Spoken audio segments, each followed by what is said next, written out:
ओम विघ्नेश्वराय वरदाय सुरप्रियाय लंबोदराय सकलाय जगद्विताय नागाननाय श्रुतियज्ञ विभूषिताय गौरीसुताय गणनाथ नमो नमस्ते। आज हम हमारे दर्शकों को बहुत ही महत्वपूर्ण टॉपिक का ज्ञान देने जा रहे हैं। जब से ये पृथ्वी का प्रारंभ हुआ और मनुष्य जीवन प्रारंभ हुआ, तब से लगा करके अब तक हर व्यक्ति अपने जीवन के अंदर आर्थिक दौड़ में लगा हुआ रहता है। हर व्यक्ति अपनी आय को बहुत ही ज्यादा बढ़ाकर भौतिक संपदा को प्राप्त करने की इच्छा रखता है। हमारा ज्योतिष इस संबंध में आपको ऐसा मार्गदर्शन देता है जिससे आप काफी कुछ चीजें जान सकते हैं, लेकिन इसके अंदर आधा ज्ञान और आधा फलादेश आपके लिए अभिशाप बन जाता है। राशि के आधार पर जो आप फलादेश जानते हैं वो बिल्कुल अधूरा और भ्रामक है। हम पहले के हमारे वीडियो में बता चुके हैं। आज हमारा विषय है कि आपके खुद के जन्म के समय के ग्रहों को देखकर आपको किस दिशा में आय प्राप्त करनी चाहिए, कौन सा ग्रह आपके आय के लिए रिस्पॉन्सिबल है, क्योंकि ये 9 ग्रह आपके शरीर के अंदर ही हैं, वो शक्ति आपके अंदर ही है। वो हमने पहले आपको बता दिया है, चर्चा कर दी है।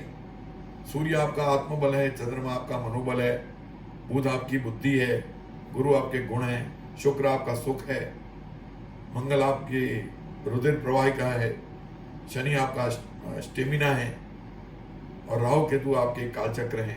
ये हमने पहले हमारे एपिसोड में बता दिया है, बार बार हम उसकी चर्चा नहीं करेंगे। अब हम आपको बता दें कि जो सूर्य है वो आत्मा का रूप है और चंद्रमा जो है मन है। हमारे जन्म कुंडली के अंदर दूसरा स्थान, तीसरा स्थान, चौथा स्थान, 5वां स्थान, 7वां स्थान, 9वां स्थान और 10वां स्थान और 11वां स्थान, 8 स्थान ऐसे हैं कुंडली में जो आय से संबंधित रखते हैं। दूसरे स्थान से आपको पैतृक संपदा का लाभ कितना मिलेगा, आपको कैसे घर में जन्म मिला है। एक व्यक्ति करोड़पति के वहां जन्म ले लेता है, उसने कोई कर्म नहीं किया है, लेकिन वो उसके पूर्व जन्मों का कर्म फल है। वो हम उसको द्वितीय स्थान और 9वें स्थान से जान सकते हैं। तृतीय स्थान में जो ग्रह होता है वो अपने पराक्रम से भाग्य स्थान को देखता है। कोई भी ग्रह तो पराक्रम कैसा करेगा और अपने स्वयं के पुरुषार्थ से क्या कमाएगा, उसका संकेत हमको तीसरे स्थान से मिलता है। चौथे स्थान से हमको आय की प्राप्ति में माता पक्ष का कितना सपोर्ट रहेगा, भूमि, मकान, वाहन, उस संबंधी कार्य के अंदर हमको कितने बेनिफिट्स होंगे, that we calculate by the 4th place. 5वां स्थान आपका विद्या स्थान है। आपके खुद की एबिलिटी कौन से क्षेत्र की है और उस क्षेत्र से संबंधित ग्रह अगर आपके पास है और उससे आय प्राप्त करने के स्रोत हैं, तो आपको इसके अंदर सर्विस में जाना चाहिए या व्यापार में जाना चाहिए। किस नक्षत्र पर ये आपका ग्रह है, हमने आपको पहले हमारे एपिसोड में बता दिया है कि 9 नक्षत्र ऊर्ध्वगामी होते हैं, 9 नक्षत्र अधोमुखी होते हैं और 9 नक्षत्र तिर्यक होते हैं। ऊर्ध्वगामी नक्षत्र में आप स्वयं अपने प्रयासों से उन्नति कर सकते हैं और अधोगामी में भूगर्भ से आपको प्राप्त होता है, भूमि के गर्भ से। भूमि के गर्भ से जो चीजें प्राप्त होती हैं वो आपके अधोमुखी नक्षत्र पे ग्रह होने पर होती हैं, जैसे गैस है, कोलसा है, पेट्रोल है, डीजल है। ये सारी चीजें जो भूगर्भ से प्राप्त होती हैं, भूगर्भ का जल है, वो सारे अधोमुखी नक्षत्र पर अगर आपके ग्रह हैं तो आपको इसके बेनिफिट्स मिलेंगे। उसी तरह से जो तिर्यक नक्षत्र पर हैं उसमें आपको किसी न किसी का सहारा लेना पड़ता है, पार्टनरशिप करनी पड़ती है। अगर आप स्वयं करेंगे तो कहीं ना कहीं आपको इसके अंदर संघर्ष करना पड़ेगा। तो नक्षत्र ज्योतिष के आधार पर ही निर्णय लेना चाहिए। आप हमारा ये क्लिप ध्यान से सुनेंगे तो आपको काफी चीजें जानने मिल जाएंगी। आज 7वां स्थान पत्नी स्थान होता है।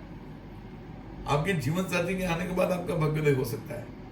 आपके 7वें स्थान में इतने अच्छे ग्रह पड़े हों कि आप जब तक शादी नहीं करते हैं उसके पहले तक आपको संघर्ष महसूस होता है और शादी के बाद तुरंत ही आपका भाग्योदय हो जाता है। उसके भाग्य से आप बहुत उन्नति के शिखर पर पहुंच जाते हैं। इसीलिए वो सप्तम स्थान भी आय से संबंधित। नौवां स्थान आपका जो भाग्य स्थान है वो इतना प्रबल योग कारक होता है कि आप 1 रुपये का परिश्रम करेंगे और आपको 2 रुपया मिलेगा, या 1 रुपये का परिश्रम करेंगे और 1 रुपया मिलेगा, या आपको 1 रुपये का मेहनत करने पर 8 आना मिलेगा। वो आपका नौवां स्थान बता देगा। वो उसको भाग्य कहते हैं, धर्म कहते हैं। वो आपके नेचर, आपके स्वभाव के ऊपर डिपेंड करता है। आपका स्वभाव जैसा भी होगा उतनी उसके अंदर पॉजिटिवनेस ज्यादा आती है। उसी प्रकार 10वां स्थान पिता स्थान होता है। आप पिता के व्यापार को करेंगे। राज्य स्थान होता है, गवर्नमेंट से आप बेनिफिट लेंगे। व्यापार स्थान होता है, व्यापार से बेनिफिट लेंगे। 10वां स्थान केंद्र का स्थान है और वो पिता पक्ष का है। इसीलिए उसके अंदर जितने भी ग्रह हैं वो सब आपको उस संबंधी कार्यों के अंदर आपको इकोनॉमिक बेनिफिट देंगे। वो कौन सा ग्रह किस इकोनॉमिक क्षेत्र में काम करेगा वो हम आपको आगे बताएंगे। 11वां स्थान आपके स्वयं के पुरुषार्थ से जो आप आय प्राप्त करें, उसमें पैतृक संपदा अथवा किसी के सहयोग से प्राप्त नहीं होता है। वो स्वयं व्यक्ति अपनी मेहनत से कितना पैसा कमाएगा वो हमारी इनकम स्थान से बैठे हुए ग्रहों से पता लगता है। ये 8 स्थान ऐसे हैं जो हमारे इकोनॉमिक सिस्टम से जुड़े हुए हैं। आप हमारी क्लिप को ध्यान से सुनना, बार बार सुनना, तो आपको अपने घर बैठे आपकी खुद की कुंडली देखकर आप अनुमान लगा लेंगे आराम से कि आपको कौन से क्षेत्र में काम करना चाहिए।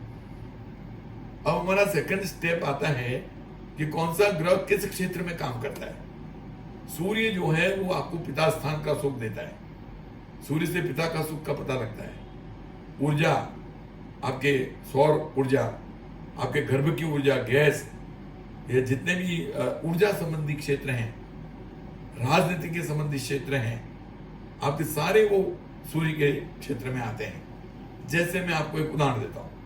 आपका सूर्य अगर 5वें स्थान में है और वो मित्र के घर में है, उच्च का है, अच्छा है। पहले तो ग्रह अच्छा है कि नहीं वो आपको तय करना है। अगर वो शत्रु स्थान में है, नीच राशि का है, तो उस ग्रह का प्रभाव आपके लिए अच्छा नहीं है। अपने आप को जाने, पहले ग्रहों के द्वारा अपने आप को पहचाने, फिर इसके निर्णय लें। अगर आपका 5वें स्थान में सूर्य है तो निश्चित समझ से आपको इंजीनियर, ऊर्जा संबंधी ज्ञान में जाना चाहिए, because it is education place. When you will take education about the solar system or any power, then positively you will increase your income because your sun is in supporting you. sun आपको support कर रहा है। उसी तरह से जो ग्रह जिस क्षेत्र का है उस क्षेत्र के लिए वो इनकम के लिए रिस्पॉन्सिबल है। अब वो सूर्य आपके 2 स्थान में है, 3 स्थान में है, 4 स्थान में है, 5वें स्थान में है, 7वें स्थान में है, 9वें स्थान में है, 10वें स्थान में है या 11वें स्थान में। आप बैठ करके चार्ट के द्वारा देख सकते हैं। अगर आपका सूर्य 10वें स्थान में है और वो अच्छा है, उच्च का है, अच्छे अंश है, मार्गी है, उसका युवा अवस्था है, उसकी अच्छी पावर है, तो निश्चित रूप से आप राजनीति में जा सकते हैं। ऊर्ध्वगामी नक्षत्र है तो राजनीति में आप प्रवेश कर सकते हैं। आपके पिता के व्यापार को आप आगे बढ़ा सकते हैं। आपका स्वयं का ऊर्जा संबंधी व्यापार आप कर सकते हैं। तो ये 10वें स्थान से संबंधित जो व्यापार है सूर्य का, वो आपके लिए वरदान सिद्ध होगा। सूर्य ऊर्जा संबंधी, राजनीति संबंधी, पिता संबंधी, इन सब क्षेत्रों से बहुत अच्छा लाभ देते हैं। अब हम आपको चंद्रमा बताते हैं। चंद्रमा जो है जल का अधिदेवता है। समस्त प्रकार की खेती जो है, औषधि है, वनस्पति है, जितना भी आपके जल संबंधी कार्य हैं, उसके सब प्रकार के कार्यों से चंद्रमा का लाभ मिलता है। आर्थिक दृष्टि से चंद्रमा बहुत ही महत्वपूर्ण है। अपने हम पूरा का पूरा टॉपिक चंद्रमा पे आपको आगे की क्लिप में बताएंगे कि चंद्रमा आपके जीवन में कितना महत्व रखता है और आपकी कुंडली में कैसा बैठा हुआ है और किस तरह से आपको प्रभावित करता है, हम पूरी क्लिप बताएंगे। अभी तो हम आपको ग्रह वाइज इनकम का स्रोत बता रहे हैं। अनाज है, आपके बर्फ है, दूध है, समुद्री व्यापार है, उन सब के लिए चंद्रमा जिम्मेदार होता है। जिसका चंद्र बहुत ही सुपर पावर का होता है, 2 स्थान में, 3 स्थान में, 5वें स्थान में, 7वें स्थान में, 9वें स्थान में, 10वें स्थान में, 11वें स्थान में, उनको जल संबंधी आय से संबंधित स्रोत जरूर प्राप्त होते हैं। ध्यान रहे, चंद्रमा आपका उच्च का बल अच्छा होना चाहिए, ये पहले आपको जान लेना है। आपका चंद्रमा अगर नीच का है, शत्रु राशि में है, बलहीन है तो आपको इस सेक्टर में बिल्कुल नहीं जाना चाहिए, वरना वो आपको संघर्ष देगा। ये पूरा जान लें, पहले आप अपने ग्रह की ताकत को जान लें, फिर उसके अंदर प्रवेश करें। हम आपको बिल्कुल चैलेंज के साथ कहते हैं कि आप अगर अपनी कुंडली के द्वारा अपने ग्रहों का देख करके निर्णय लेंगे, आपको कभी असफलता नहीं मिलेगी। अब हम आपको मंगल के संबंध में बता दें। मंगल भूमि पुत्र है। आपको सैनिक, अनुशासन, पुलिस विभाग, जितने भी बड़े बड़े अधिकारी हैं, जितने भी बड़े बड़े ऊंचे पोस्ट हैं, वो सब उच्च पदों पर वो मंगल आसीन कराता है। मंगल इतना अधिक सेनापति और अनुशासित ग्रह है कि आप उच्च से उच्चत्व को प्राप्त कर सकते हैं। अगर आपके दूसरे स्थान में है तो आपके पिता की योग्यता से आपकी जानकारी होती है। आपके तीसरे स्थान में आपके स्वयं के पराक्रम से आपको वो आगे ले जाएगा। आपके पांचवें स्थान में आपकी विद्या से आपको IAS, RAS और पुलिस विभाग के अंदर बहुत बड़ा ऊंचा पद देना। सेना में आप जा सकते हैं, तीनों सेनाओं में किसी भी सेना में जा सकते हैं। मंगल के बहुत बड़े क्षेत्र हैं। भूमि, मकान, वाहन, रेत, सीमेंट, जितना भी कंस्ट्रक्शन वर्क है वो सब मंगल की जिम्मेदारी में आता है। मंगल जो है वो एक इतना बढ़िया ग्रह है कि वो देने वाला ग्रह है, इनकम देने वाले ग्रह। खास करके मैं आपको बता दूं, मंगल, शनि, राहु, बुध, ये सारे ग्रह बहुत ही ज्यादा पैसा देते हैं और इकोनॉमिक सिस्टम को और ज्यादा इंक्रीज करते हैं। अगर आपका मंगल 7वें स्थान में है तो निश्चित रूप से आपकी पत्नी के आने के बाद आपका भाग्योदय होगा। आपके लाइफ पार्टनर के बाद आप निश्चित, क्योंकि मंगल की दृष्टि होती है 10वें स्थान पर, 7वें स्थान में बैठकर आते ही तुरंत उसके व्यापार को और इसके इंक्रीमेंट को देगा। आप एक भूमि का टुकड़ा खरीदेंगे, उसकी कीमत 10 गुनी हो जाएगी। आपको मंगल इतना बढ़िया देता है पैसे। भाग्य स्थान में है तो आप स्वयं अपने प्रयासों से पैसा कमाएंगे। व्यापार स्थान में है तो आप ऊर्ध्वगामी नक्षत्र पे है तो स्वयं प्लॉट्स और ऐसे खरीद करके व्यापार करेंगे। नक्षत्र जरूर देखना चाहिए। देखो, बार बार हम आपको संकेत दे रहे हैं, आप इस बात को बिल्कुल ध्यान रखें किस नक्षत्र पर है मंगल आपके जन्म के टाइम पर। उस प्रकार के नक्षत्र को वो रिप्रेजेंट करता है। हर चीज बारीकी से देखनी पड़ती है। ऊपर देखने से आपको गलत मार्गदर्शन मिलता है और हम वो बिल्कुल नहीं चाहते हैं। 11वें स्थान में अगर आपका मंगल है, निश्चित रूप से आपके स्वयं के परिश्रम के द्वारा उसके क्षेत्रों से आपको लाभ दिलाएगा। अब हम आपको बुध के द्वारा इनकम कैसे प्राप्त होती है वो बताते हैं। बुध जो है वो बुद्धि का ग्रह है। आपको एजुकेशन सेक्टर में यूनिवर्सिटी के लेक्चरर्स, आपके बड़े बड़े राजनेताओं के PA और इतने न्यायालय, बुद्धि लब्धि की जितनी भी चीजें ऊंची हैं एजुकेशन सेक्टर के और व्यापार के, रेडीमेड व्यापार, जो तैयार माल होता है उसको बेचने के लिए बुध जो है वो बहुत ही जिम्मेदार ग्रह है। बुध जो है वो सूर्य के बहुत नजदीक रहता है, इसीलिए उसकी जो शक्ति है उसको हमें नंग धारण करके मजबूत बनानी चाहिए। जिसका भी बुध अच्छा है उसको बुध पहनना ही चाहिए, क्योंकि वो सूर्य के नजदीक रहने से उसकी जो पृथ्वी पर आने वाली किरणें हैं उसका प्रभाव कम रहता है ज्यादातर टाइम पे। वो या तो 10 अंश आगे रहता है या 10 अंश पीछे रहता है। वो सबसे नजदीक ग्रह है सूर्य। तो हमें इस बात को ध्यान रखना है। गुरु जो है वो आपको आध्यात्मिक क्षेत्र में, धर्म के क्षेत्र में, कथा के क्षेत्र में, आपको विद्वत्ता के क्षेत्र में, ज्ञान के क्षेत्र में आपको इतना पराकाष्ठा देता है कि आप अपने आप सारे पैसा प्राप्त करते हैं। आपको कोई ज्यादा परिश्रम नहीं करना पड़ता है। गुरु जैसा कोई ग्रह नहीं है। एक तो सबसे बड़ा है, दूसरा उसके अंदर कोई भी ग्रह जाता है तो दुष्ट आचरण नहीं कर सकता है। गुरु का घर इतना पवित्र मंदिर माना गया है। धन और मीन राशि का वो मालिक है, उसमें कोई भी ग्रह आता है तो वो दुराचार नहीं कर सकता है। ये एक प्रकार का मंदिर है। तो ये गुरु का घर जो है वो आपके दूसरे स्थान में है या तीसरे स्थान में है, चौथे स्थान में है गुरु, 5वें स्थान में है। जिस स्थान में हो, जैसे नक्षत्र में हो, उस क्षेत्र से आपको, धर्म के क्षेत्रों से आपको निश्चित रूप से लाभ करेगा। आप किसी संस्था के संचालक होंगे, आप अच्छे अच्छे अन्य क्षेत्र चला सकते हैं। आप ऐसे जो परोपकारी कार्य हैं उसके अंदर गुरु के द्वारा जुड़ सकते हैं। अब हम आपको शुक्र के बारे में बताते हैं। शुक्र जो है वो श्रृंगार का ग्रह है। स्त्री संबंधी जितने भी व्यापार हैं, इनके जैसे आपके ये जितना श्रृंगार के संबंधी जितने भी आइटम है, संगीत है, कला है, उसके अंदर विद्वत्ता है, ये संगीत है, गाना है, बजाना है, जितने भी फिल्मी दुनिया के अंदर काम होते हैं, जितने भी आपके श्रृंगार संबंधी आइटम में पैसे मिलते हैं, वो सब शुक्र के द्वारा प्राप्त होते हैं। शुक्र बहुत विद्वान ग्रह है, वो मृतन संजीवनी विद्या जानता है, मरा हुआ उसको जिंदा करने की शक्ति केवल शुक्र में है। तो शुक्र जो है वो क्यों कहा है उसको मृतन संजीवनी विद्या जानता है, क्योंकि वो सब कलाओं का स्वामी होता है और ये हमेशा रस प्रदान होता है। सब प्रकार के जितने भी आपके फल होते हैं, मौसम्बी, ये जितने के अंदर रस होता है, उन सब रसों से वो आपको इकोनॉमिक लाभ से जोड़ता है। और ज्यादातर लोग इसके अंदर जो प्रकृति से बनी हुई चीजें हैं उसको बना करके उसको निर्माण करके फिर अपने आय को प्राप्त करते हैं। शुक्र का क्षेत्र संगीत है, शुक्र का क्षेत्र पूरे श्रृंगार के जितने स्त्री से संबंधित जितने भी आइटम बनते हैं उन सब के गहने, दागिने, मोती, माणिक, हीरे, सबके वो जो बनते हैं उन सब के लाभ आपको शुक्र देता है। शनि जो है वो लोकन संबंधी, आयरन, स्टील, मशीनरी, आपको बड़े बड़े जो बनते हैं उद्योग, उन सब के लिए शनि जिम्मेदार है। शनि इतना विशाल ग्रह, बड़ा ग्रह को देता है तो बिल्कुल चप्पर फाड़ के देता है, और नहीं देता है तो फिर पूरा छीन लेता है। इसीलिए आपकी कुंडली में ग्रह की स्थिति देखे बिना आप कोई निर्णय न लाए। ये हम बार बार आपको हमारी ट्रिप में बता रहे हैं। आपका शनि दूसरे स्थान में तो भी आय से जुड़ा हुआ है, तीसरे स्थान में तो भी आय से जुड़ा हुआ है, चौथे स्थान में तो भी आय से जुड़ा हुआ है, पांचवें स्थान में तो भी आय से जुड़ा हुआ है, सातवें स्थान में तो भी आय से जुड़ा हुआ है, 90वें स्थान में तो भी जुड़ा हुआ है, 10वें स्थान में तो भी जुड़ा हुआ है, 11वें स्थान में तो भी। और पैसा देने वाला ग्रह है सबसे ज्यादा शनि। आपको किस माध्यम से देगा वो स्थान बल से पता लगेगा। पहले तो आपकी कुंडली में आपको ये पता लगाना है कि शनि आपके लिए अच्छा है कि नहीं है। अच्छा कब होगा?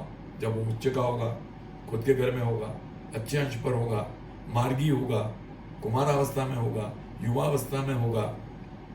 ये सारे जाने बिना उसको आप उसको निर्णय पे ना जाए। अगर वो निर्बल है आपकी कुंडली में तो आप इसके अंदर रिस्क ना लें, ये आपको संघर्ष करवाएगा, आपको तोड़ डालेगा वो निश्चित रूप से। अगर वो नीच राशि का है, अगर वो अस्त का है, अगर वो शत्रु राशि में है, अगर वो मृतावस्था में है, आपकी ये चीज को जानना कुंडली से बहुत जरूरी है। हम ऐसे चार्ट हम आपको प्रस्तुत करेंगे जिससे आपको सारी चीज का पता एक ही बार में लग जाएगा कि हमारा ग्रह कितना पावरफुल है। वो हम आपको अलग से एक क्लिप बना करके भेजेंगे, बोल के बताएंगे। अब हम आपको राहु की तरफ ले जाते हैं। राहु और केतु दोनों ग्रह बड़े बड़े जहाज, बड़े बड़े यंत्र, जैसे जेसीबी है, ये बड़े बड़े जितने भी निर्माण के यंत्र होते हैं उन सब के लिए राहु और केतु दोनों ग्रह काम करते हैं। लेकिन उसमें अचानक लाभ और अचानक हानि होती है। इसमें सडन प्रॉफिट और सडन लाभ का बहुत बड़ा सेक्टर होता है राहु केतु में। जिसका राहु अच्छा है उसको सडन प्रॉफिट मिलेगा, वो अनायास कमा लेगा, उसको पता ही नहीं लगेगा कि मेरे पास इनकम कहाँ से है। और अगर वो खराब है तो अनायास उसके पास लॉस हो जाएगा। और ये गोचर ग्रह का ज्यादा प्रभाव उसके ऊपर हो जाता है। आपकी कुंडली में है पावरफुल तब तो अच्छी बात है, लेकिन गोचर में अगर खराब है तो आपके पहले कमाए हुए पैसे भी वो वापस छीन लेता है। इसीलिए उसका अध्ययन किसी अच्छे ज्योतिष से जान करके आपको निर्णय लेने चाहिए। हम आपको फिर बता दें, ये तो हमने आपको ओरिजिनल कुंडली के बारे में बताया, लेकिन अब आपके गोचर ग्रह जो चल रहे हैं, अभी चल रहे हैं, उसको जाने बिना आप अपने जन्मांक के ग्रहों से तुलना नहीं कर सकते। इसके लिए हम आपको अष्टक वर्ग में ले जाएंगे। सूर्याष्टक है, चंद्राष्टक है, बुधाष्टक है, मंगलाष्टक है। उस अष्टक वर्ग के अंदर पूरा आपके जन्म के समय के जन्म कुंडली के अनुसार ग्रह गोचर में आपको कितना लाभ देगा वो इस अष्टक वर्ग में बताया हुआ है। जिस अष्टक वर्ग में, जैसे आपके सूर्य का अष्टक वर्ग है, उसके अंदर आपकी कुंडली के अंदर जहां 5 लिखा है वहां पर 3 का राउंड किया हुआ है। 2 नंबर होते हैं उसमें, एक तो आपके जन्मांक कुंडली के होते हैं और एक दूसरा आपको कितना फायदा देगा वो होते हैं। वो हाईएस्ट नंबर 8 होते हैं। अगर 8 नंबर है तो वो ग्रह आपके लिए बहुत पैसा देने वाला है। उस राशि में जब भी आएगा उस राशि में, उस समय आपको बहुत धनाढ्य बनाएगा। अगर इनकम स्थान से जुड़ा हुआ है तो, आपकी कुंडली में इनकम स्थान से नहीं जुड़ा हुआ है तो आप इसको यस नहीं करें। हर बात को स्पष्ट रूप से समझ लें। ये बहुत ही बड़ा टॉपिक है, हम इसको 1 घंटे की क्लिप बना सकते हैं, लेकिन हम 3 परतों में इसको आपको बताएंगे, क्योंकि एक साथ बताने से कोई आपको इसका लाभ नहीं होगा, उसको आपको बार बार सुनना पड़ेगा। तो अष्टक वर्ग को जाने बिना गोचर ग्रह का लाभ आपको पता नहीं लगेगा। अब अष्टक वर्ग को हर ग्रह से देखना पड़ेगा। जैसे शनि का अष्टक वर्ग है और अभी वर्तमान में मकर राशि का शनि चल रहा है, तो आपके अष्टक वर्ग में शनि का कितना नंबर लिखा हुआ 10 में। अगर आप जहां 10 लिखा हुआ कुंडली में वहां पर आपके वहां 6 मार्क लिखे हैं, तो आपके लिए मकर का शनि वरदान है। आपको शनि देगा ही देगा 100%। अगर वहां पर 1 लिखा है तो आपको रिस्क नहीं लेनी चाहिए, क्योंकि वो आपको जो गोचर में है उसका बल इसका बहुत कम है आपको देने के लिए। ये आपको अष्टक वर्ग से पता लगेगा। आपकी जन्म कुंडली से तो वो आय से जुड़ा हुआ है कि नहीं, वो आप पता लगा लेंगे। और वो आय से जुड़ा हुआ है तो फिर अष्टक वर्ग से अभी वर्तमान में वो लाभ देगा कि नहीं, वो आप पता लगा लेंगे। आपकी महादशा से लगा लेंगे, अंतरदशा से पता लगा लेंगे, तो आप बिल्कुल एक सही निर्णय पे पहुंचेंगे। जैसे मैं आपको उदाहरण देता हूं, एक साथ आपके 5 ग्रह हैं जो आय को प्रभावित कर रहे हैं, और 5 गोचर ग्रह में आपको बलिष्ठ है, तो आप उस समय जो भी पैसा फेंकेंगे उस समय आपको पैसा मिल जाएगा। किसी भी क्षेत्र में आप हाथ डालेंगे उसमें आपको पैसा मिल जाएगा, क्योंकि वो सर्वाष्टक में 5 से अधिक अंकों का कॉम्बिनेशन मिल गया सब ग्रहों का, गोचर ग्रहों का। कभी कभी ऐसा होता है, लेकिन कभी कभी ऐसा भी होता है कि आपकी कुंडली में बहुत ही अच्छा ग्रह है लेकिन गोचर में वो 0 लिखा हुआ है, तो उस समय आपको जब तक चेंज नहीं होगा उस राशि से, तब तक आपको वो लाभ नहीं देगा। आपको परिश्रम करवाएगा लेकिन लाभ नहीं देगा। अष्टक वर्ग की इतनी भूमिका होती है, कोई ज्योतिष आपको इसकी वास्तविकता बताता नहीं है, और अष्टक वर्ग के बिना आपको कोई भी निर्णय भी नहीं लेना चाहिए। महादशा, अंतरदशा, प्रत्यंतर दशा, वो सारी आपके एक ही समय पर चलती हैं, उसका निश्चित समय होता है। लेकिन गोचर में 2 प्रकार के प्रभाव होते हैं। एक तो सार्वजनिक, पूरी पृथ्वी पर प्रभाव होता है, और हर व्यक्ति से जुड़ा हुआ प्रभाव हर व्यक्ति को अलग होता है। एक ही राशि में है, लेकिन एक राशि वाला बहुत पैसा कमा रहा है और एक राशि वाला बिल्कुल दिवालिया हो गया, क्योंकि उसके सर्वाष्टक अलग है, उसके जन्म से बने हुए सर्वाष्टक अलग है, उसके अंदर गणित अलग निकली हुई है। तो अपने स्वयं की गणित जांच करके जब तक आप निर्णय नहीं लेंगे तब तक आपको सही मार्गदर्शन नहीं मिलेगा। हम आपको आगे की क्लिप में चंद्राष्टक के ऊपर वर्णन करेंगे कि आपकी जीवन में चंद्र कितनी महत्वपूर्ण भूमिका रखता है, और बिना चंद्र के आपका जीवन अधूरा है। हम आपको इस क्लिप के अंदर, आगे वाली क्लिप के अंदर, पहले चंद्राष्टक का वर्णन करेंगे। आज हमने आपको ये बताया कि नवोग्रह आपके इनकम के साथ कौन कौन से स्थान से जुड़े हुए हैं। 2रा स्थान, 3रा स्थान, 4था स्थान, 5वां स्थान, 7वां स्थान, 9वां, 10वां और 11वां, ये स्थान आपके इनकम से जुड़े हुए हैं। और उनमें जो ग्रह बैठा हुआ है वो अच्छा है कि नहीं है, उसका निर्णय आप स्वयं को लेना है। उच्च का है, अच्छे अंश पर है, स्वग्रही है, तो बहुत ही अच्छा माना जाएगा, मित्र राशि में है। और नहीं है तो उसको वीक माना जाएगा। अब वीक है तो उसको आप पावरफुल कैसे बनाएंगे, वो हमारा अलग क्लिप रहेगा। हम आपको वो भी मार्गदर्शन देंगे और बिल्कुल सचोट देंगे। उसका जो नक्षत्र है, उसका देवता का उपासना करने पर आपको अच्छा फल मिलेगा, वो हम आपको बाद में बताएंगे। आज हमारा टॉपिक यहीं तक सीमित रहेगा कि सब ग्रह जो आपके आय से जुड़े हुए हैं, उनकी शक्ति आपकी कुंडली में देखने के बाद, महादशा अंतरदशा देखने के बाद, अष्टक वर्ग देखे बिना आप उस समय के व्यापार को आगे बढ़ाने में सही मार्गदर्शन प्राप्त नहीं कर सकेंगे। आपको उस समय कौन सा नंग पहनना है, उस नंग को पहनने से आपको लाभ होता है कि नहीं होता है, कि खाली नंग पहनना प्रलोभन है, वो भी हम आपको अपनी अगली क्लिप में बताएंगे जब हम चंद्राष्टक के बारे में बताएंगे। आज हम खाली 25 मिनट का ये हमारा क्लिप आपको बता करके आपकी आय के स्रोतों के बारे में हम आपको दर्शन दे रहे हैं। धन्यवाद।